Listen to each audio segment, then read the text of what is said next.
Assalamualaikum warahmatullahi wabarakatuh. Selamat sore, salam sejahtera untuk kita semua.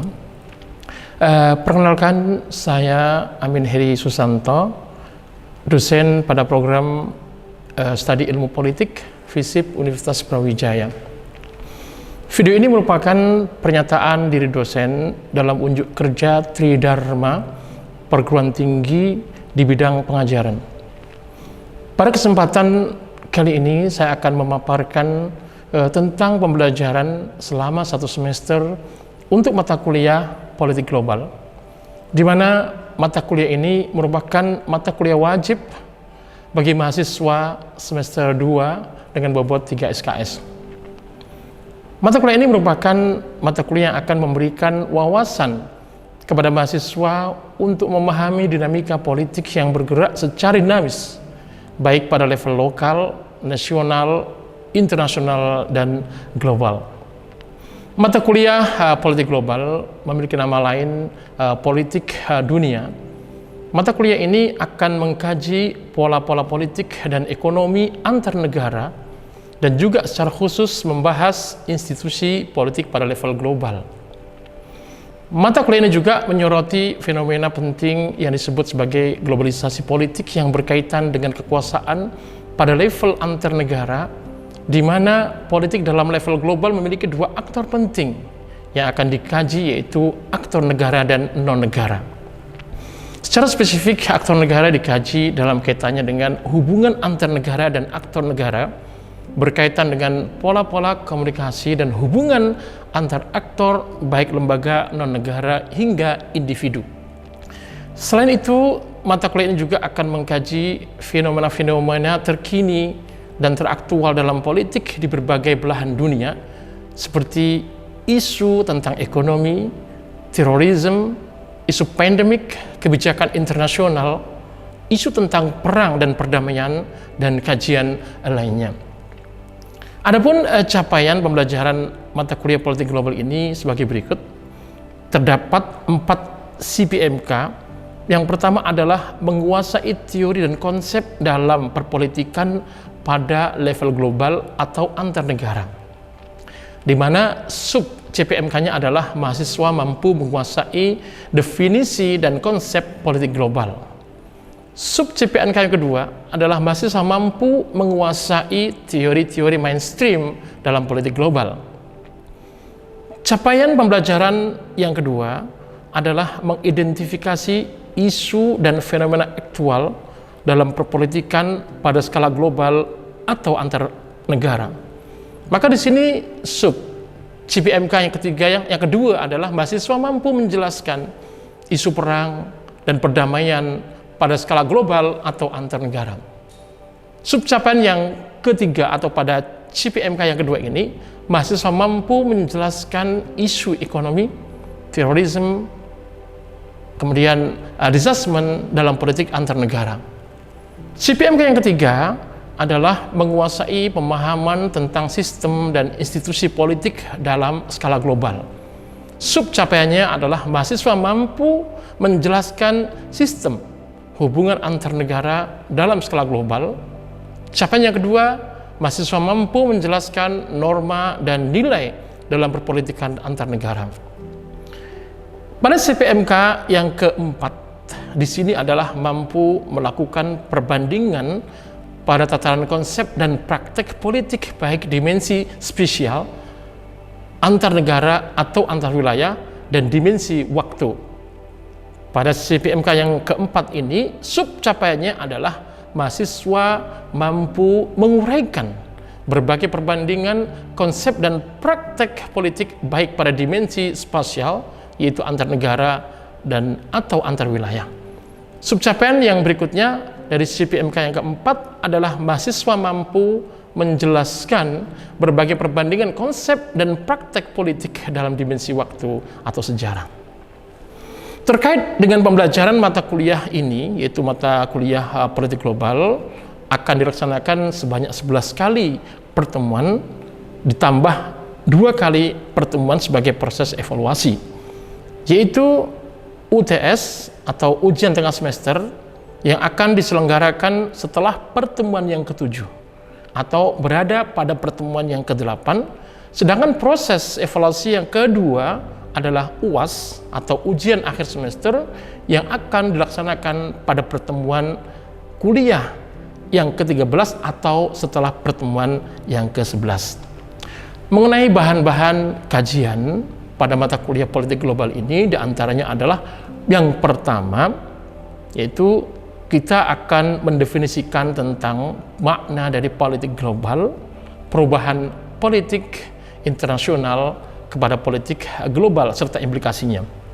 Yang kedua, konteks historis terbentuknya konstelasi politik antar bangsa dari era imperialisme dan kolonialisme hingga pasca Perang Dunia Kedua.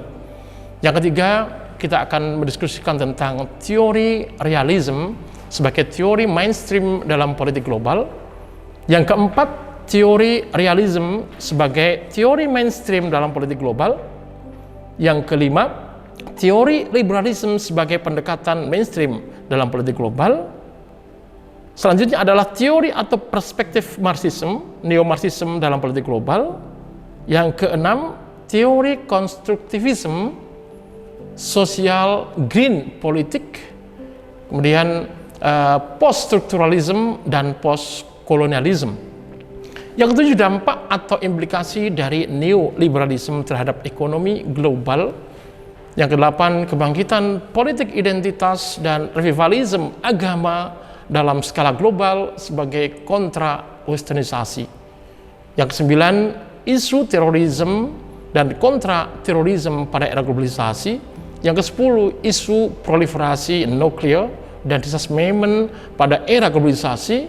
Dan yang terakhir adalah kajian yang ke-11, organisasi internasional, tipologi dan fungsinya.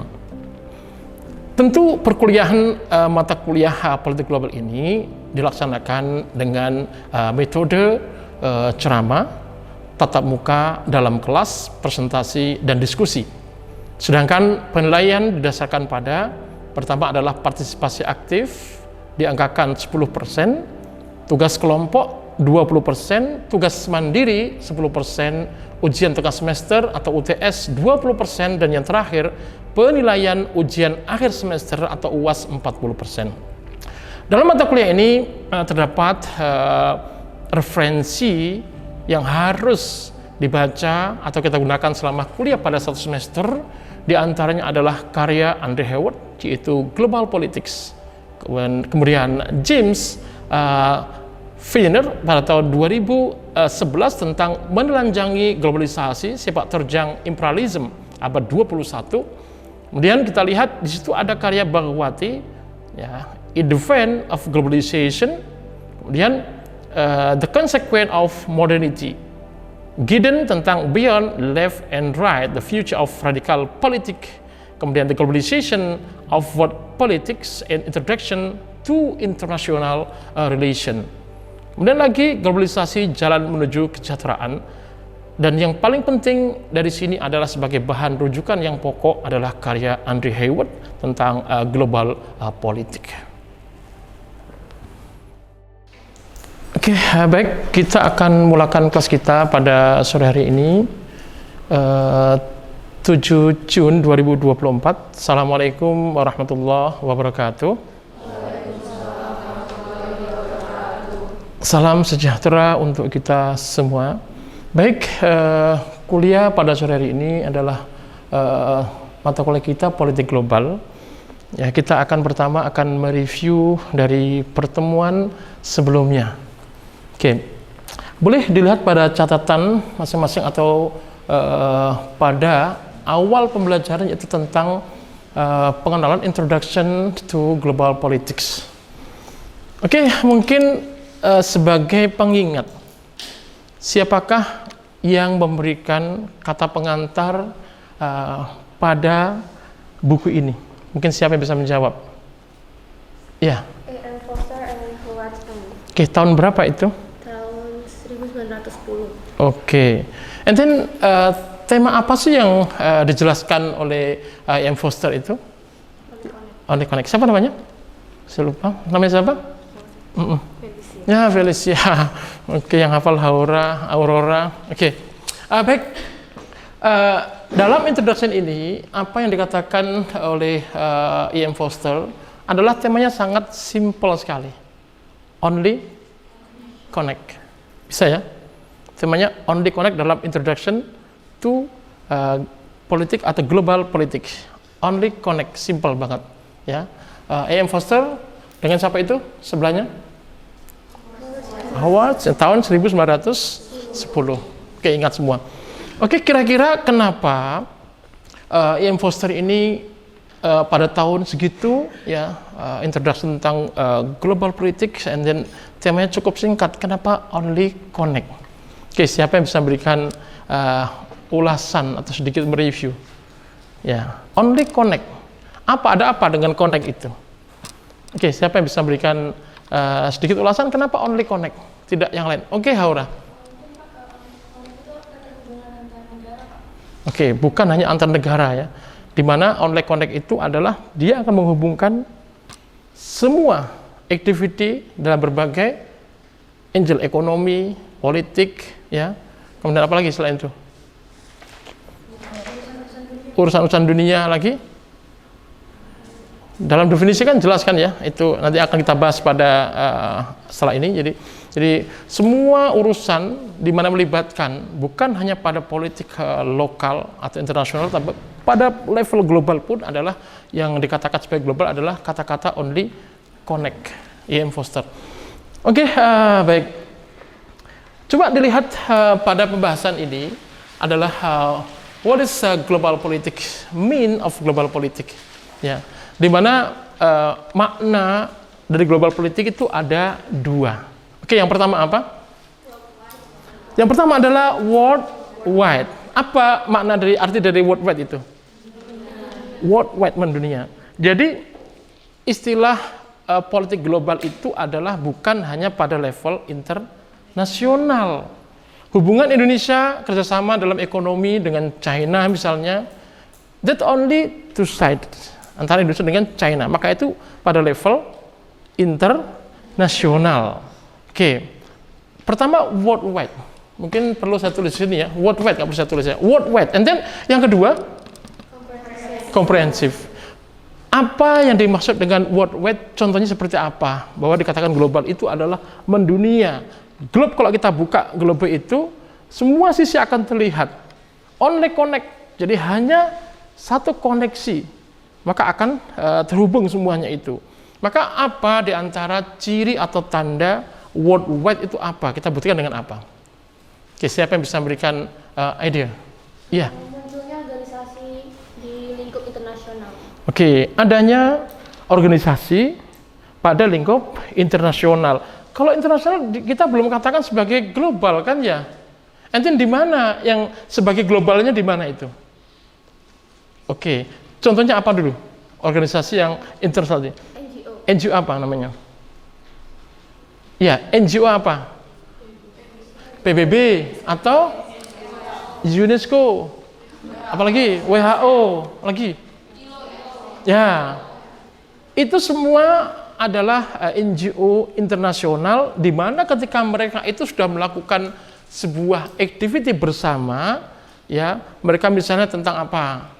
Tentang isu-isu kemanusiaan, ya, tentang isu war Palestina dengan Israel misalnya. Di situ ada lembaga-lembaga NGO misalnya Mercy, ya, atau apalagi ya, itu mereka bekerja sama untuk membantu Palestina. Indonesia juga akan membawa kalau tidak salah berapa? 100.000 ya, Palestina akan dievakuasi ke Indonesia. Nah, lembaga internasional itulah ketika mereka bertemu, mereka connect, ada embody special for organization, maka itu masuk pada dikatakan sebagai global. Jadi pertama adalah dikatakan worldwide, mendunia. Dia tidak terbatas kalau hanya organisasi yang sifatnya nasional, tidak. And then one by one Indonesia apa? Dia dengan kerjasama dengan Thailand atau Malaysia, itu belum internasional. Tapi melibatkan dari berbagai NGO, contohnya tadi adalah masuk, dan dia mengurus terbuka keanggotaan untuk semua boleh ikut, nama itu sebagai ciri worldwide. And then yang kedua apa tadi? Komprehensif. Contoh dari komprehensif itu seperti apa? Apa maksud dari komprehensif itu? Ya, menyeluruh gimana contohnya itu? Oke, menyeluruh. Coba lihat di sini pada diagram ini, ya, dimensi dari politik global itu menyeluruh artinya apa? Di situ adalah dikatakan sebagai borderless. Tidak ada lagi sekat. Ya, di situ lihat ada apa yang pertama di atas itu? The subnasional, oke? Lagi regional, the worldwide tadi, and then yang satu lagi the internasional. Komprehensif itu menyeluruh, tidak ada lagi sekat ruang. Ya, nanti kita lihat pada definisi tentang globalisasi, itu penting banget. Oke, itu yang dikatakan sebagai worldwide, komprehensif ya. Komprehensif dia meliputi worldwide. Ya kan, tadi kan worldwide, internasional, subnasional, worldwide, mendunia, kemudian dia menyeluruh. Ya, komprehensif tadi itu. Baik, ya ini kita lewati, kalian bisa baca sendiri. Kemudian dimensi tadi ya, sudah ya, dimensinya. Jadi dimensinya tadi adalah tadi ya, subnasional, and then internasional. Ya, ini semua adalah tadi dimensinya, dia tidak ada borderless, dikatakan sebagai komprehensif tadi. Oke, coba dilihat di sini, ya. Kalau tadi ada namanya globalisasi, only connect, dunia tanpa ada border lagi, menyeluruh, ya. And then apa implikasi, efek daripada dua makna dari globalisasi itu? Berarti kita discuss tentang implikasi pengaruh. Ya tentu ya, kalau dulu pada level lokal, ya orang Malang Selatan misalnya, dia hanya pada level Malang mungkin tidak ada dampak apa-apa. Namun dengan adanya only connect, di mana di situ adalah adanya teknologi internet ya, dengan data, dengan networking itu, maka semua akan terbuka. Oke, sekarang kira-kira dampak ya, pertama dampak positif dari globalisasi, perspektif misalnya hubungan sosial, kira-kira apa positifnya? Oke, kan ada dampak positif, ada only connect, kita bisa melihat di alam maya semua aktiviti yang dilihatnya adalah positif. Berita tentang apa misalnya? Oke, tentang apa? Atau mungkin tentang ekonomi. Oke, kita discuss tentang ekonomi. Di mana dampak positif only connect globalisasi itu dampak positif perspektif ekonomi. Kira-kira apanya? Oh, positif ekonomi. Oke, apa orang? Ekspor, impor, ada kafta. Oke. Ekspor impor akan berjalan dengan baik. Ya, semua produk bisa kita lihat. Ya, Alibaba, ada Shopee, ada apa lagi? Apa? Amazon lagi apa lagi? Tokopedia lagi. Lazada, TikTok Shop. Oh, sekarang ada TikTok Shop ya. Nah, itu adalah dampak positifnya, kita mengetahui produk-produk yang ada kan. And then coba itu positifnya, memudahkan. Saya beli sepatu ini dari Thailand loh. Ya kan, dari Thailand harganya 100 baht. Ya kan? Tahu kita, itu dampak positif dari globalisasi tadi, only connect, yaitu dengan kita tahu produk perspektif ekonomi. And then negatifnya apa? Ayo. Di mana negatifnya? Siapa namanya ini? Ya, ini tidak. Apa negatifnya dari dampak ekonomi? Kamu kan lihat, tadi produk. Ya, apa yang kamu rasakan kalau itu akan berdampak kepada kamu? Negatifnya apa? Oke, terserah apa? Konsumtif. Kamu terganggu pikiran kamu kan? Aduh, barangnya bagus, nggak punya duit, akhirnya kamu malas kuliah, mau cari duit terus ya. Nah, itu dampak negatifnya kan? And then di era globalisasi ada dampak-dampak tadi. Positifnya ada, namun negatifnya juga ada. Orang tergiur, dia berpikir bagaimana memiliki ya produk-produk yang ada di luar itu. Oke, itu dampak dari perspektif ekonomi. And then coba lihat dari perspektif tentang adab. Oke, coba lihat ya nanti sebelum kita masuk pada definisi. Dengan adanya globalisasi, coba lihat pada catatan yang pertama, yaitu menurut siapa yang pertama? Bukan, definisi tentang globalisasi. Coba buka halaman 11. Yang pertama siapa? According to guidance. According to guidance. Apa bunyinya? Mungkin bisa dibantu. Apa bunyi definisi guidance itu? The incentivization Oke. social relation that think distant localities in a way that local countries are shared by countries communicating with away and vice versa. Oke.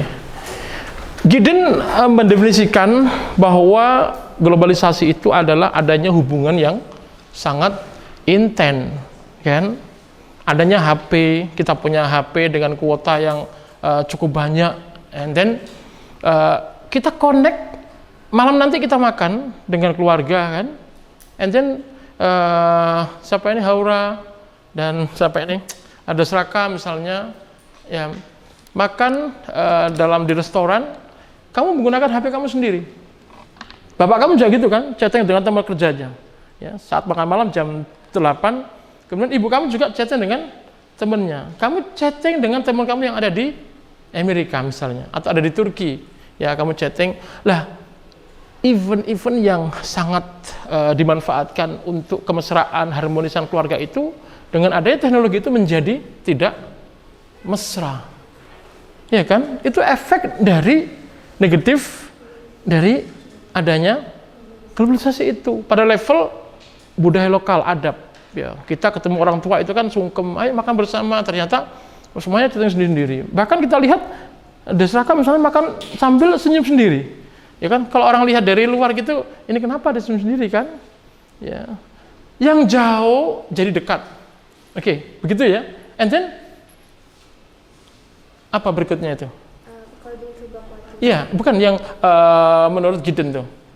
Ya, adanya hubungan intensification, ya. Of workers. Terus Social relation. relation, oke. The thing distant localities in a way that local happens are shaped by even Oke, local happen shaped by even occurring minimals. Jadi jarak yang jauh itu menjadi dekat. Tapi kebalikannya, yang dekat itu justru menjadi jauh. Buktinya apa menjadi jauh itu tadi? Apa buktinya? Chattingan tadi. Mestinya tutup HP semua kan? Sudahlah, biarkan globalisasi, sudah kita selesai sekarang.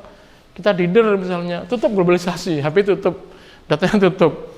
Nah, itu berarti kalau kita taat atau kita paham tentang efek negatif globalisasi, tentu kita akan memahami itu.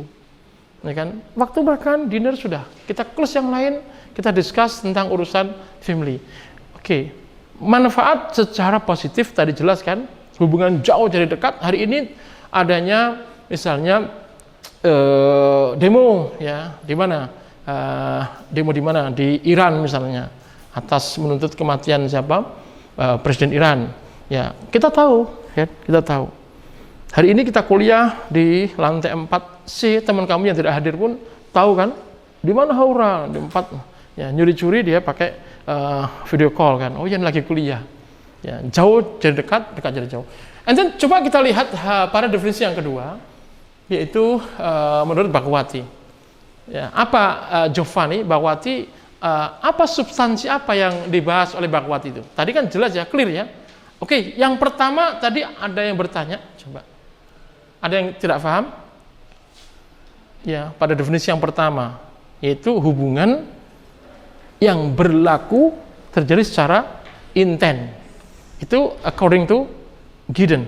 And then according to Bakwati, apa Giovanni? Kalau dari aku itu melalui perdagangan, investasi asing langsung dan aliran modal jangka pendek.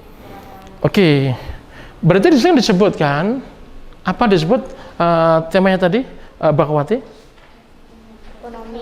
Tentang ekonomi kan, di mana ekonomi yang sifatnya nasional, and then dia berkembang menjadi internasional.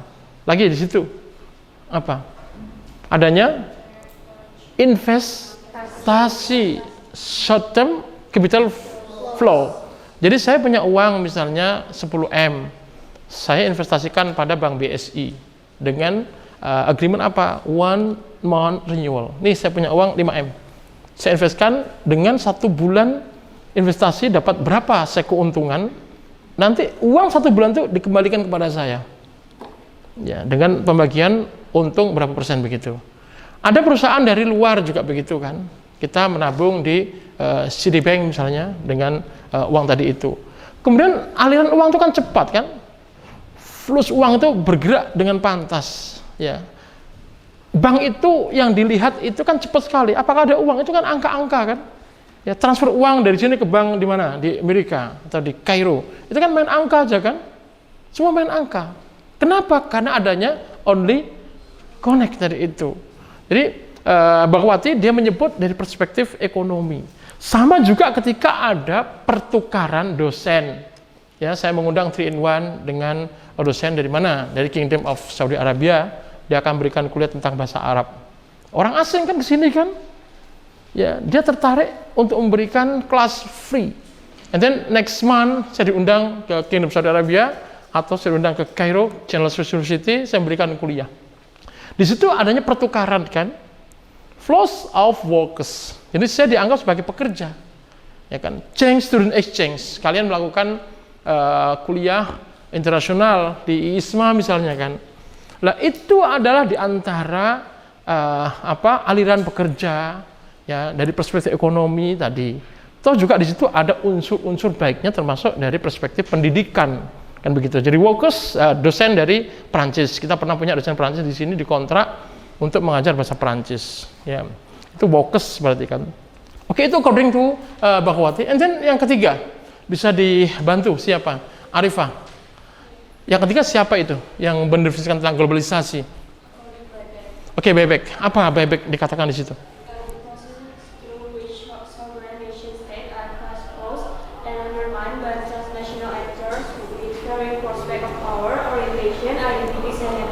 Oke, apa maksudnya Arifah?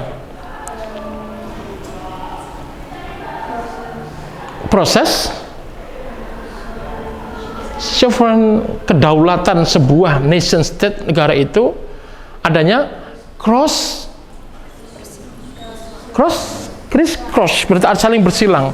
Di mana di situ sistem sebuah negara itu apa di situ dikatakan? Dirusak ya. Dirusak ada aktor-aktor transnasional. Kemudian di situ apa? Kenapa mereka merusak itu? Sebuah negara sudah berdaulat, kemudian dia masuk di situ ada yang saling tadi kan, cross tadi. Dia adalah untuk apa? Adanya keperluan. Apa keperluan di situ? Power lagi? Power orientation lagi? Identities. Network itu berarti di situ kan dia adanya kepentingan power orientation, dia menjual senjata. Kan akan aktor itu. Aktor dia boleh berupa negara ataupun NGO, ya government atau non government. Ya, aktor misalnya dia melakukan network orientation itu apa? Ayo, itu Indonesia ada tambang emas gitu kan. Ayo kita buat agreement. Ya, ada kepentingannya adalah power tadi kan. Power orientation lagi apa tadi? Identities dan network.